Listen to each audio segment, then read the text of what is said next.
where the news comes first. You're watching News Channel 2 at 11. New tonight, just 3 years after their grand opening, uncertainty in Marcy after Wolfspeed signals it could declare bankruptcy in weeks. The county executive reacts. Bankruptcy doesn't always mean closure, and I think we've got to just wait and see what the next steps are. Those potential next steps ahead. Also new tonight, screams for help in Ilion. We have new information from the police chief on this investigation. And we asked, why is the tenant population actually growing at the condemned Algonquin apartments tonight? An answer. Now, the news with Jason Palace. Good evening, everyone. Thank you for joining us. In Monopoly, bankruptcy means game over. In Marcy, though, it might not mean closure for Wolfspeed. The company is getting ready to restructure their billions in debt, according to a story in the Wall Street Journal. News Channel 2's Luke Radel is here to explain what could come next for their manufacturing plant here in the Mohawk Valley. Luke, good evening. Good evening, Jason. It's important to note off the top that there are two main types of corporate bankruptcies. Chapter 7, known as liquidation, where all assets are sold off, and Chapter 11, where the company can work through the courts to help rebuild their business. It's that second, less extreme version of bankruptcy that reports suggest Wolfspeed is preparing for.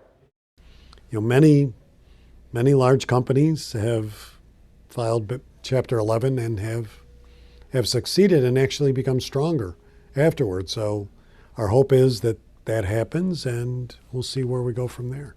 The Oneida County executive still expressing optimism on Wolfspeed. At a ribbon cutting 3 years ago, he told the crowd, Ladies and gentlemen, this is what the future looks like. Welcome to the future.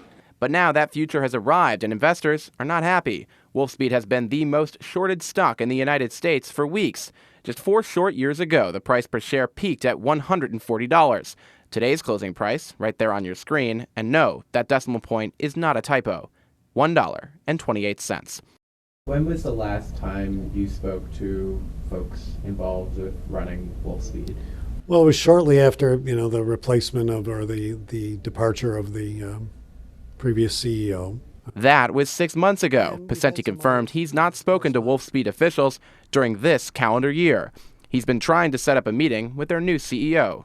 Have you guys been trying to reach out as this reporting has come out? Have they been? We have. I mean, we've reached out. Obviously, they're in a low response mode right now until they figure out what they're doing, and we understand that. I think we have to give them that ability to do what they need to, and then talking to their creditors. Robert Foyles started as their CEO on May 1st and told Axios the company has been, quote, too dependent on a sluggish EV market, leaving its factories in Marcy and elsewhere underutilized.